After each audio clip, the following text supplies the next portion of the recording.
This conference will now be recorded. So welcome to the November Problem Gambling Prevention Providers monthly webinar call. We are recording this so that we will have a good clean copy. So please, if you haven't already muted yourself, please do so. And when you want to ask questions, you can then unmute yourself. So our agenda for today is we have introductions, and then we will have a presentation on the neurobiology of gambling disorder by David Corse. And then we have some PGS updates, provider updates, and then some wrap up for future meeting time.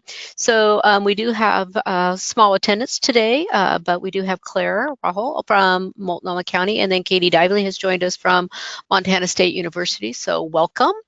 And so we are just going to move into the presentation for today, which is the neurobiology of gambling disorder with David Corse. So David, welcome. And he is joining us today from our office here at the Oregon Health Authority. He is the problem gambling treatment specialist for the state of Oregon. And so welcome, David. Take it away. Thank you. Yeah, I just noticed that I did not put my title on that slide. So my title is the Treatment Recovery Specialist for OHA PGS, and I've been in this role for about 7 months now. And I am a licensed professional counselor. So those are all my creds. Licensed professional counselor. I'm an approved clinical supervisor, CADC3, which is a certified alcohol and drug counselor, and certified gambling addiction counselor. And I put all that up there just mostly to say, and also probably more importantly to say that what's not there is a PhD or an MD. So I do not make any claims to be a neurobiologist, but I am a therapist, and I'm an addictions therapist. And so I do have some training and knowledge. I also do some teaching, so I have some background knowledge, just enough to be dangerous. And Roxann had asked me to present on neurobiology of gambling disorder, and so I said, sure, I'd be glad to do that, and present what I know, and which is really just kind of some basic knowledge around how neurochemistry can work when people are dealing with gambling disorder and recovery. So before we do the next slide, I guess I want to start with a story from my early experience when I first encountered gambling disorder. As an undergrad in psychology, I was volunteering on a suicide line. And one of the first calls that I had at that time, and I didn't know anything about gambling disorder at that time. And one of the first calls that I had in that role, after being trained, of course, in suicide intervention, was somebody that was dealing with gambling disorder.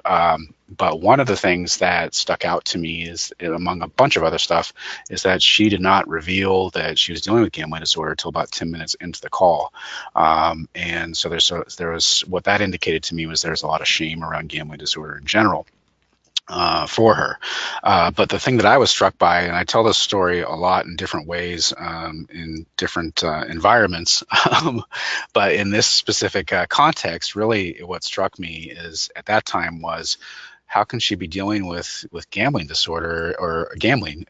It's not something that she ingests. How could she be addicted to gambling? How do you get addicted to a behavior? This is not the way that addiction is supposed to work. I mean, you have a substance, and you ingest that substance, and you ingest that substance repeatedly until you grow a dependence on that substance physiologically, and that's what addiction is. And so I was really struck by how somebody could deal with addiction. Of course, I didn't. Of something that wasn't a substance. So of course I didn't reveal that to her. That wouldn't be clinically appropriate, but that's what was going on in my mind. So from there, I started looking closer in my own professional development into what gambling disorder was all about. At that time, it was called pathological gambling. So go ahead and go to the next slide, please.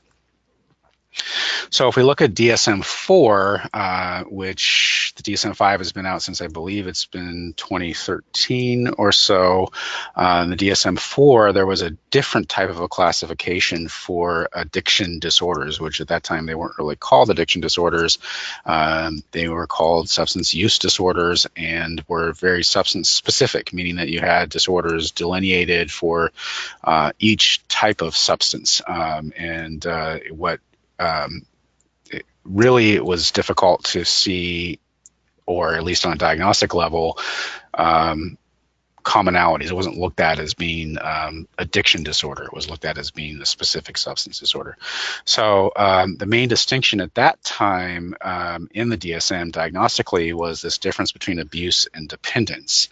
So substance abuse, as defined by the DSM-4, is a maladaptive pattern of substance use leading to clinically significant impairment or distress. And substance dependence is characterized by tolerance and withdrawal. So there is this physiological element to understanding addiction, quote unquote, disorders, which had to do with this tolerance and withdrawal. So someone would increase the amount of substance they were ingesting in order to get the same effect that they would get with less before. And withdrawal, when they stop using the substance, they have some physiological and psychological symptoms that are negative symptoms, or not negative in a different way, but not enjoyable symptoms, let's say. So that was how it was characterized in the DSM-4. So next slide, please.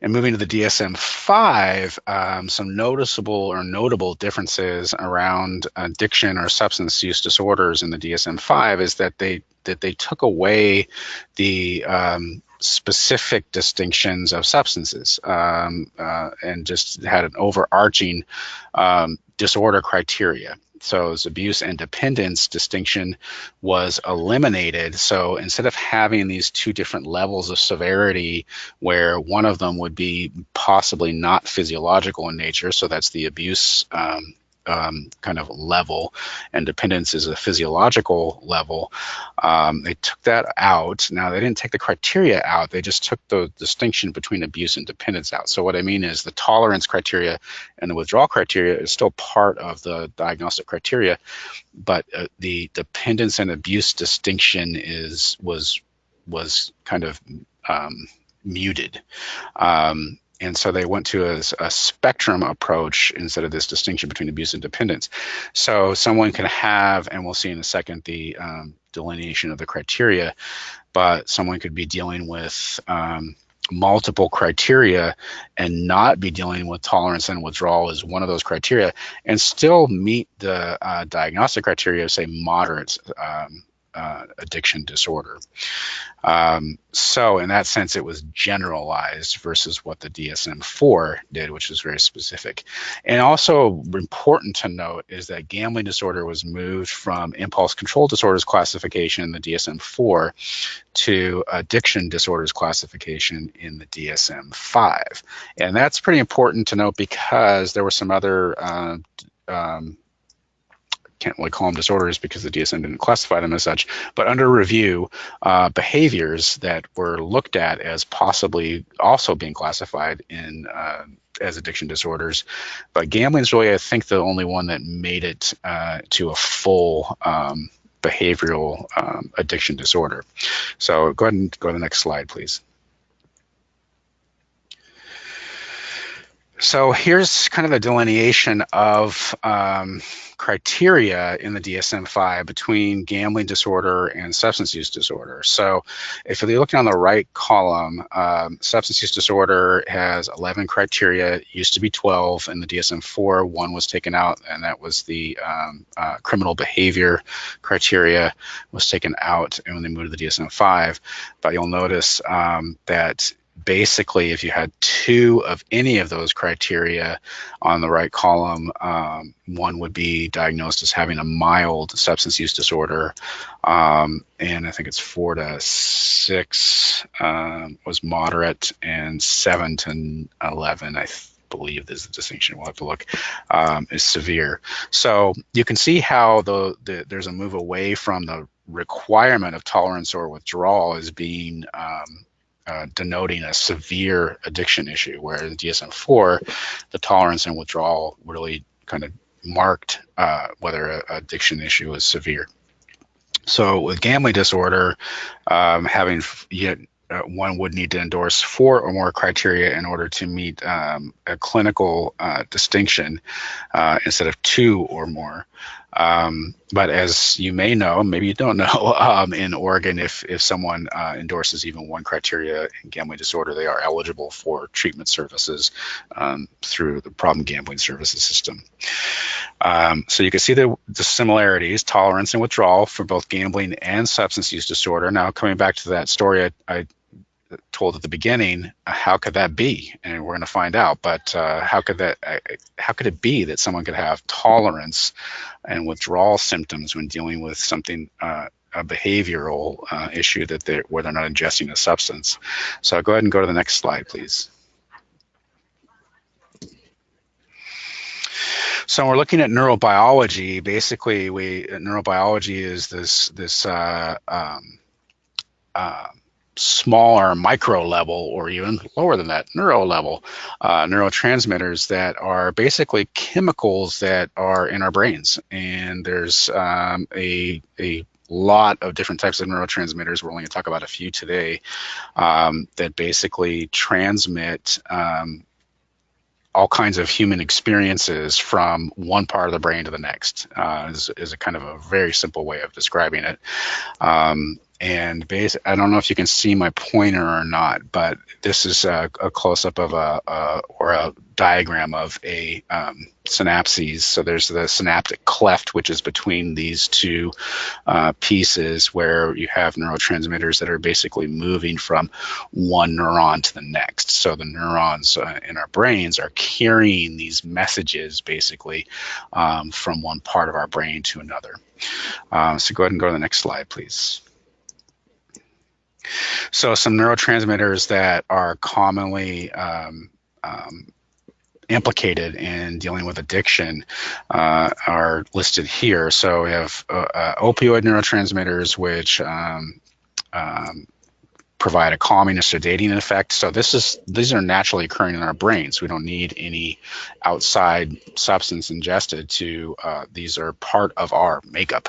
And anandamide has even been identified, which is actually also found in marijuana or cannabis, and may carry some joy or mood sensations or experiences. Glutamate is often seen within addiction science as the gas pedal. So basically glutamate would allow us to feel less inhibited, where GABA would help us to inhibit. So you think about something like gabapentin, it's kind of works on GABA. It's a GABA action chemical that allows us to inhibit activity.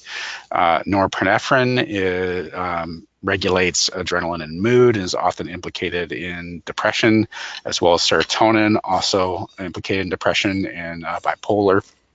And then endorphins, which have been, the very common word that we find in our culture, is actually within neurotransmitter language indigenous morphine. So basically pleasure and pain relief is carried through endorphins. So we have these neurotransmitters carrying these different experiences or ways of being or engaging the world and ourselves through our brains. So that's kind of on the brain chemistry level. And then, of course, the one that we often hear about in addiction specifically is dopamine. So dopamine is implicated in addiction as well. Go ahead and go to the next slide, please. And so when we think about drug action, like how do drugs act on our brains? How do drugs affect our brains on a neurochemical or a neurobiological level? We talk about it in terms of substances in terms of being agonists or antagonists of those neurotransmitters that I was just describing, among others. So thinking about this, we could say when an agonist is a compound that impersonates the action of a neurotransmitter, and an antagonist blocks the action of a neurotransmitter.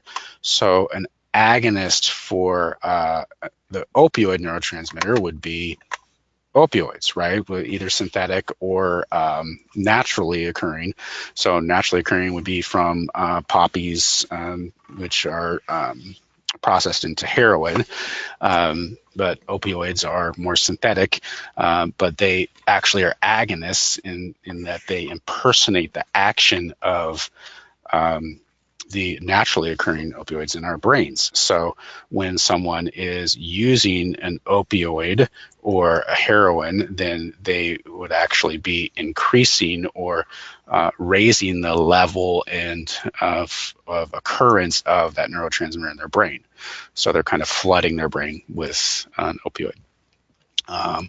So antagonist blocks that action of neurotransmitter. So by blocking something, that allows other things maybe to even take over, right? So most of the substances that we think about as substances of abuse are agonists, not all of them, but say cocaine is almost a direct dopamine agonist. Cocaine looks almost exactly like dopamine as a neurotransmitter. So those are some other. So if you want some direct dopamine, you would use cocaine. But I don't think anybody really wants to do that here on this call, but maybe not. So go ahead and go to the next slide, please.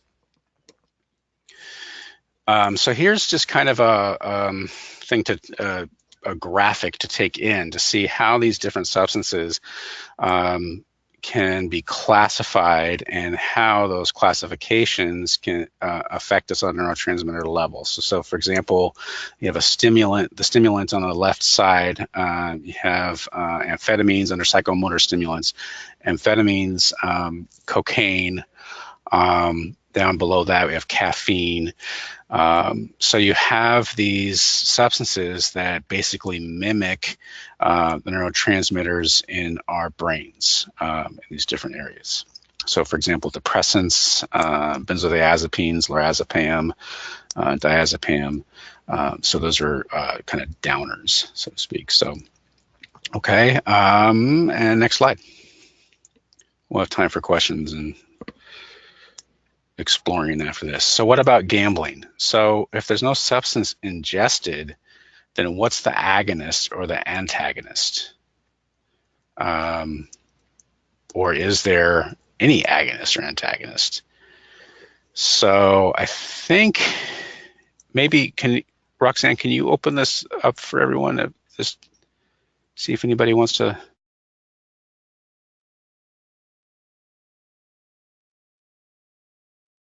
Let's see. Okay. I have opened it to where those folks who aren't self-muted have the ability to ask any questions or comment, and then you can also unmute yourself. So we'll give it a shot and see how it goes. So does anybody want to connect with David at this point?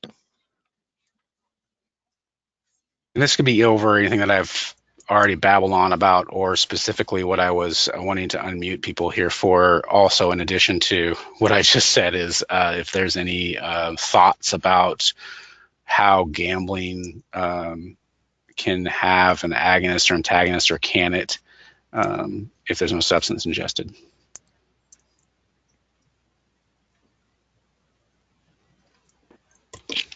Nobody's saying anything, Roxann. They're being quiet. Okay. Well, in that case, I guess we can move on. So thank you for the experiment.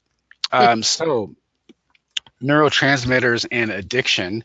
So as we were talking, and this is that same slide shown again, because we want to look at this and see, well, what of these neurotransmitters may be implicated when dealing with gambling. So if you're not ingesting a substance, the answer is really that yes, there are agonists, and or somehow we are using, or we are altering our neurochemistry or neurobiology through behavior. So, for example, if somebody is gambling, and when they're gambling, they're experiencing a calming or sedating effect, they are increasing their opioid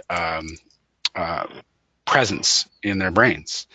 If they're experiencing joy, they may be increasing anandamide. If they're feeling like they need to maybe stop, they might be experiencing some glutamate. So you see how they may be experiencing these neurotransmitters in their brains when they're doing a behavior like gambling or anything else that can be enjoyable, or any other behavior really.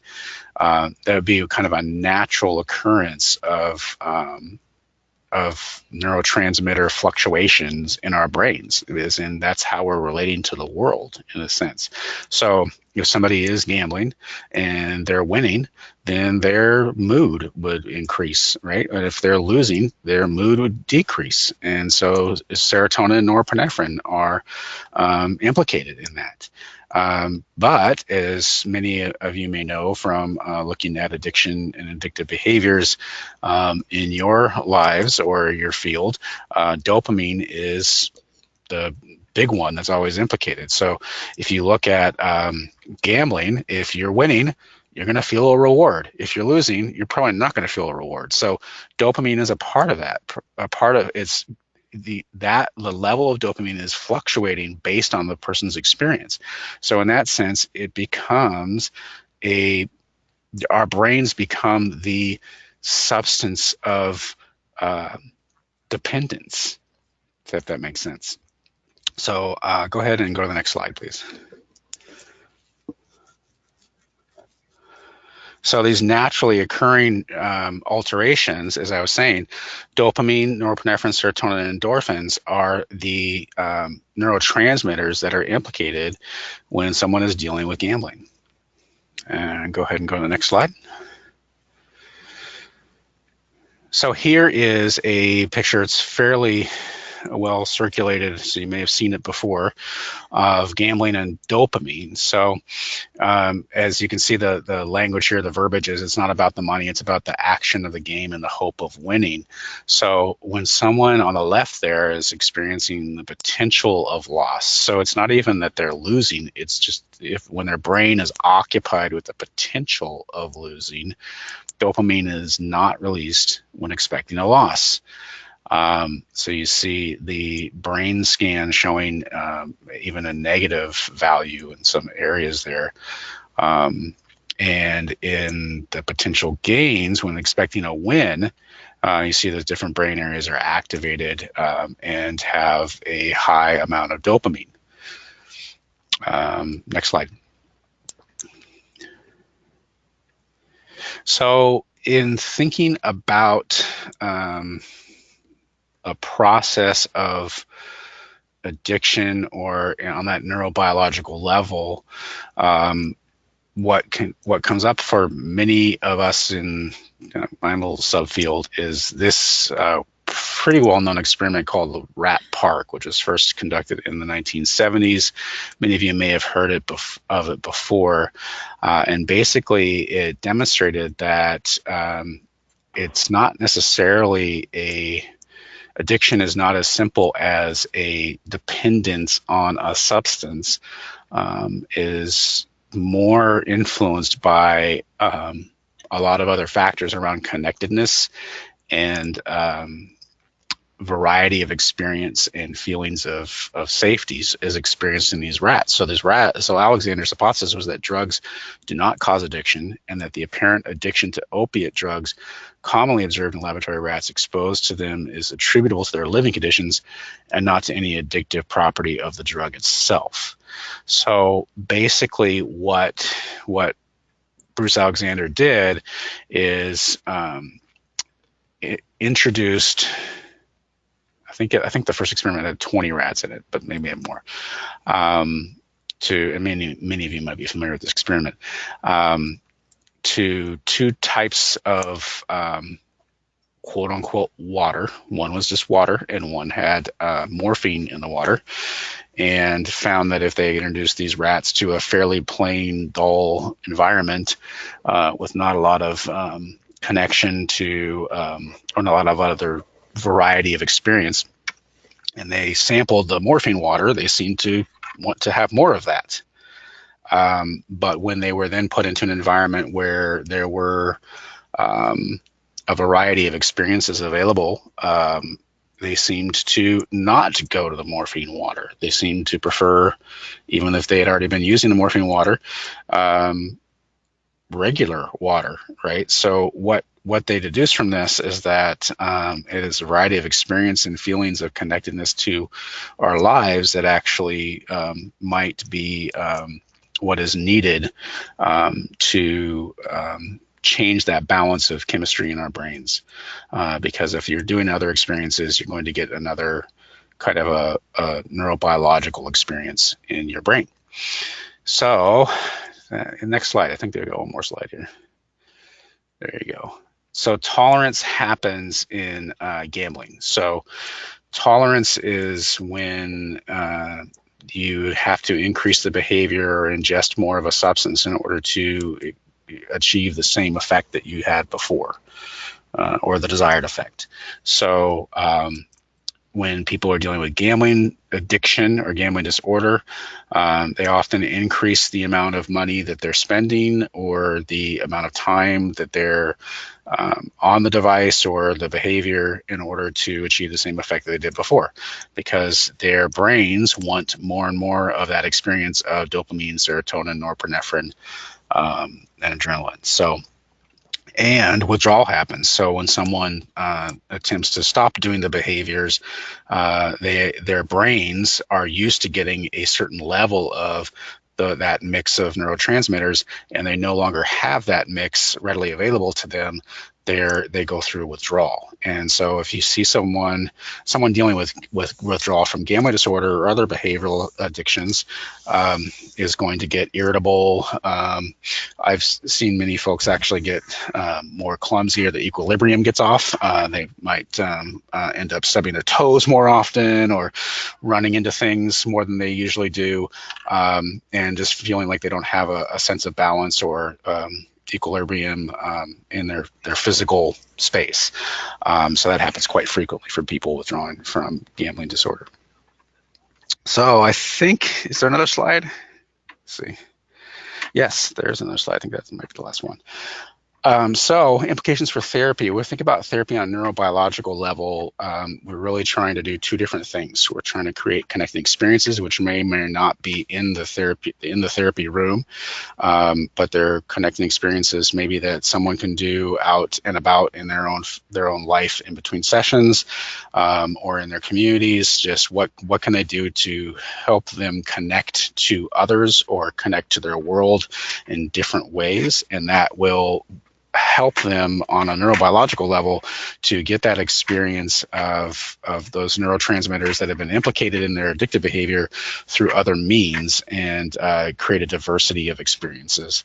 And also the therapeutic relationship itself as a safe relationship in which there's connecting going on in that relationship can help with moving someone into a different pattern for their brains to get the neurotransmitter mix that they need to feel that sense of equilibrium, either physiologically or emotionally.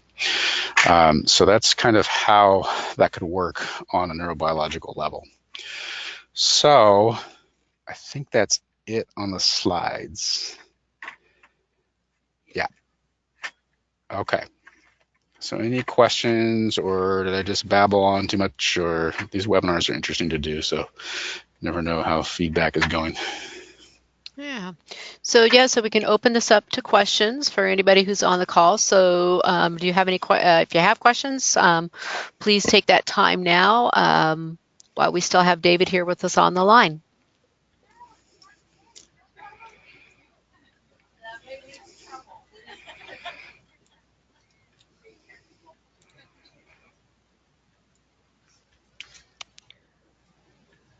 So before we let David go, I just want to give one more final call out for questions, because I want to make sure that if somebody had something they wanted to ask him, that we take advantage of that now. We will also be forwarding out these slides, and the recording will be online for those of you who missed the beginning component. We're logged in a little bit later, but again, any questions for David?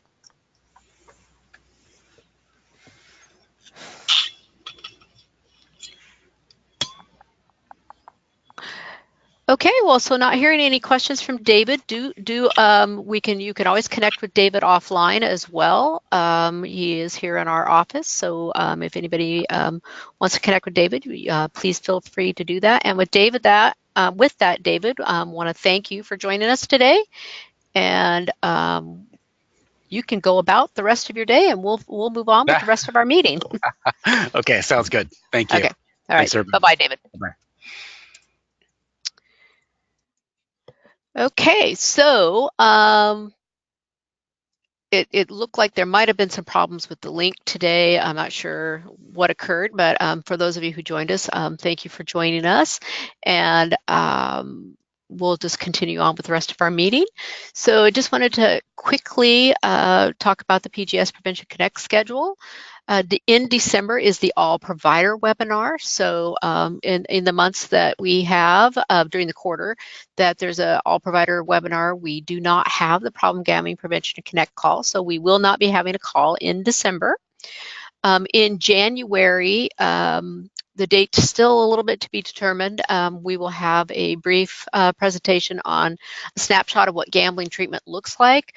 We've added that in because we wanted to make sure as we move forward with our positive cultural framework, problem gambling campaign with the Reflect, Resource, Renew, when we're utilizing those tools out in the field, that you as providers have you know, a brief understanding. You're definitely not looking for you to be the experts, but you understand what it's like if someone does connect with the helpline. So we covered that last month on our webinar, a little bit about the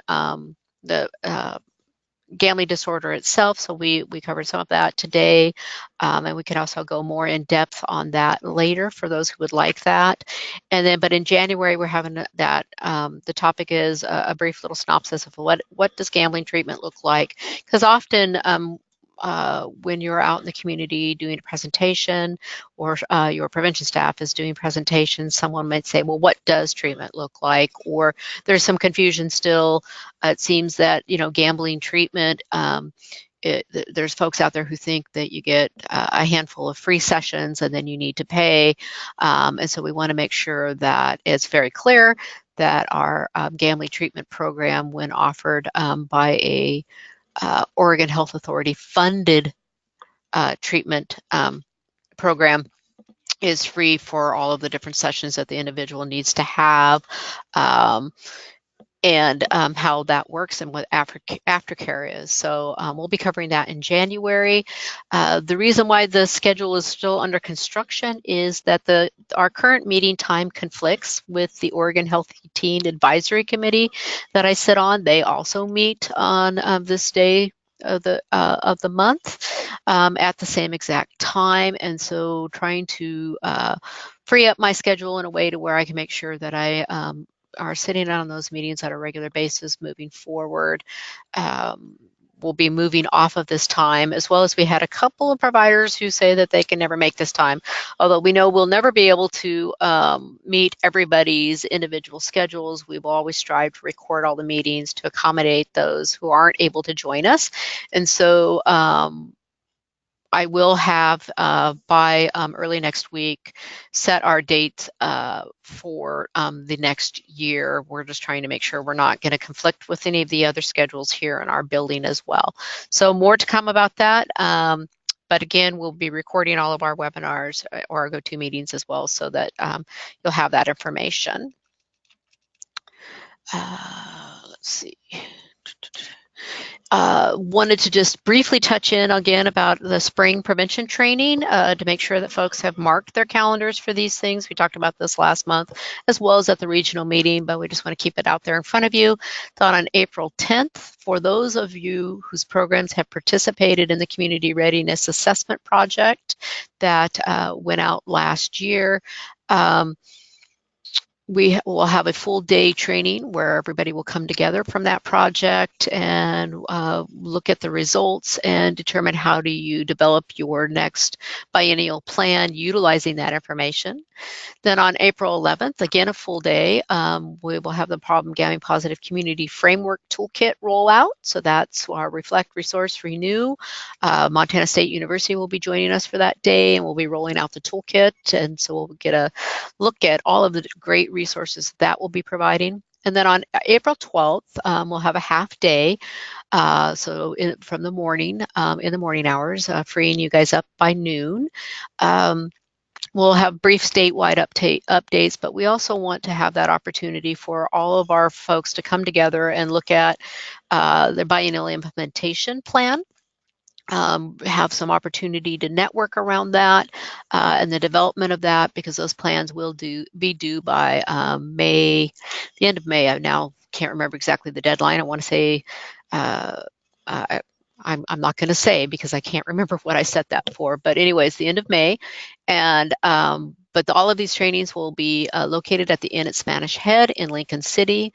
We'll have more information out here in December, the end of December, first part of January, about registration for these events. And whatever scholarship and stipend information that we will also be providing, we'll have that out to you guys all so that you can make your reservations and move forward with your planning for that. I mentioned earlier the All Provider webinar meeting will be on December 13th from 9 to 10:30. Greta did move that forward a little bit in the month so it wouldn't conflict with the holiday schedule. And then we will have the future dates for our calls will be up, posted online, and I will send you out an email for how we'll be moving forward in 2019. Just a brief update on our prevention workforce development plan. We have been moving forward working on that. We utilized the workforce development survey findings as well as the information that came from the spring focus group that happened at the Focus on the Future conference. For those that were able to attend that, incorporated that information as well. And we've been working with the Problem Gambling Prevention Advisory Committee to help inform the multi-year workforce development plan that is integrated in with treatment. So that draft plan is being reviewed currently in our office and going to be worked on a little bit more, fixing all the formatting issues I have created, and then looking at the language, etc. And so then hopefully we will have that out for tentative review for you guys by the end of November. So just wanted to let you know that's still being worked on, and should have stuff for you guys to take a look at soon. Just in case you might hear about this, for those counties that did not participate in the community readiness assessment project that we did last year, that folks are busily working on right now, due to the new requirement that will be in the next biennium, so that will be rolling out in the 2019-21 biennium in our service element 80 language, that programs need to have conducted a community assessment. We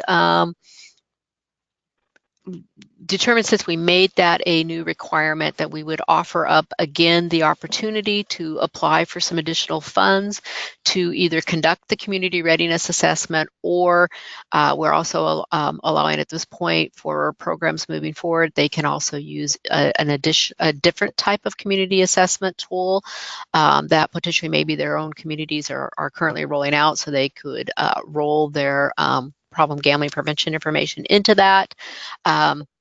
But so we did put that out to those programs that didn't participate last time. So the letters of intent with a project are due by December 17th of this year.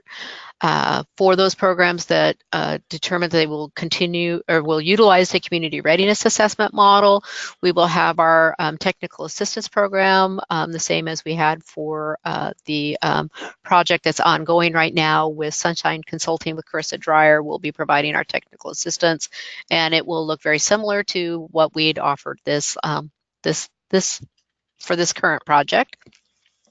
So for those of you who might not have participated in the current project that's underway, please do connect with me if you have any questions about this new funding opportunity, because we want to make sure that we can help all of our providers be in a place that they can meet the new service element language that will go into effect next biennium. So I wanted to let folks know that the 2019 Problem Gambling Awareness Calendar is out, and making its way to you. They ship them out of our building in batches of 10. And so as you can kind of think about the number of counties we have, as well as the number of boxes that we ship out, it takes a little bit to get all of the boxes out the door. So there is still probably about 40 boxes down in our mailroom waiting to be shipped out. So if you haven't received yours yet, they should be making their way to you this month. So sorry about the delay for that. And then I just went out in today's mail, hopefully, the Art Search flyers. We have both an English and a Spanish version of the flyer, as well as the criteria for the 2020 calendar search. So that is going to be making its way to you as well. Just a reminder with our problem gambling awareness calendar, it is an awareness calendar. It is a prevention project. And so the audience is the general public. And so it is out there to increase awareness that gambling is an activity that carries risk, as well as provide some prevention education. So, and again, the artwork is coming from middle school youth across the state, as you guys are well aware, for those of you who participated in the past. And so it's coming through that middle school lens. So just wanted to put a caveat out about there that of course, again, it's an awareness calendar. And so it may not always be appropriate for every group that might be out there, and that or at least, if it is going to be utilized within those groups, to provide some additional education and awareness about the focus of the calendar and then potentially ways that they can use it. So those are coming your way. So hopefully those of you who've received it already are happy with the results for this year. I think the artwork gets better and better each year. And I think that the product itself turned out very nicely this year. So we definitely want to give a shout out, at least from our end, to our OHA distribution and publication department who works on this for us each year. So with that, we're at provider sharing. So I want to give you guys an opportunity, if there's anything you would like to share about your program, any questions that you might have from either what we talked about earlier or things that you might want to ask. So I do that through roll call. And so if you haven't unmuted yourself and I call your name, please do unmute yourself and just let us know if you have anything you want to share. Again, you don't have to, but this is a great opportunity to either ask questions or share with each other. So Claire, are you still with us on the line?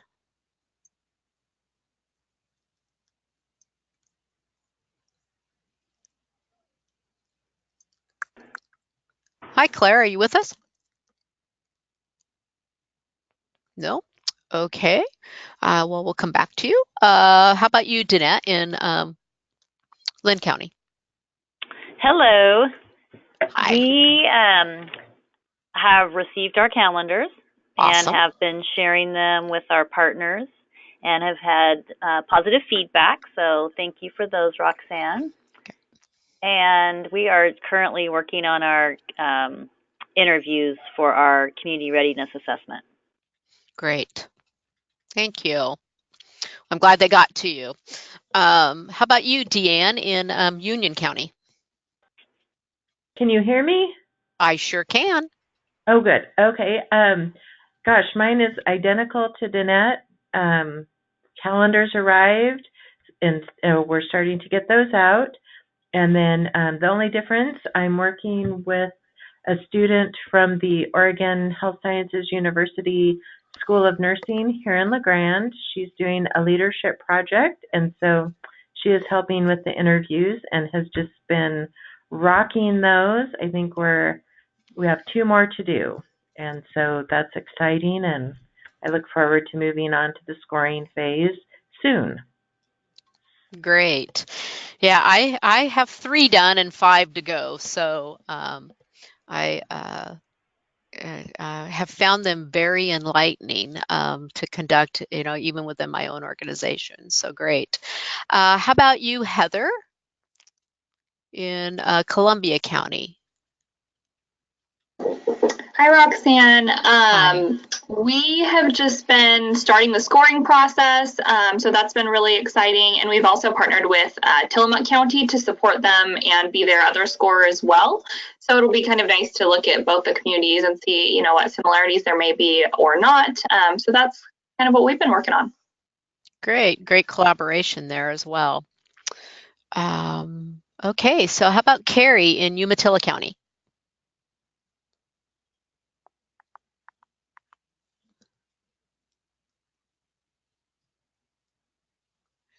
Okay, so maybe not anything from Carrie. Sean, Josephine County. Good morning. Good morning. Same thing, we got our calendars, which I agree with you there. I think they're really cool this year. Not that they haven't been cool every year, but everyone seems to really like the pirate theme behind them. We have completed, I think we're at 10 completed surveys, and we're doing, I think, a total of 16 that we came up with key leaders that we wanted to hear from. So we're almost complete with the interviews, and I think we're gonna partner with Cynthia Edwards and Coos for our scoring. And I think that that's about it for right now. Okay, great. I really like the idea that the counties are now collaborating with around the scoring too. That definitely adds a different lens to the project, and a great way to work together. So awesome. So I think I want to come back and just double check to see with Claire from Multnomah County, if you're still on the line. Want to make sure we don't skip you. And Carrie from Umatilla has shared in chat that they've received their calendars, they've started to distribute them, and they're finishing their last interview for their survey as well and moving on to scoring. So it sounds like the projects are moving forward really well. And so we're excited to see how those all roll out for you guys. So if anyone doesn't have anything else to share, we can get you guys out of here early. So I want to thank everyone for joining us, and I apologize that there did seem to be some type of problem with the link today. And so I don't know if others weren't able to join us. I started watching my email as well as trying to watch the screen, so I was seeing that folks were having trouble getting on. So, but again, I want to thank everyone who joined us. Oops, I got excited here. Sorry, guys. I want to thank everyone. And I don't think we had anything else here, I think, other than thank you. And that we will get out to you as soon as possible, the meeting time for January. So thank you for your time. I hope everybody has a great holiday next month, or I guess that's next week. I'm sorry, I'm moving ahead already. And we will talk to you guys soon. Take care.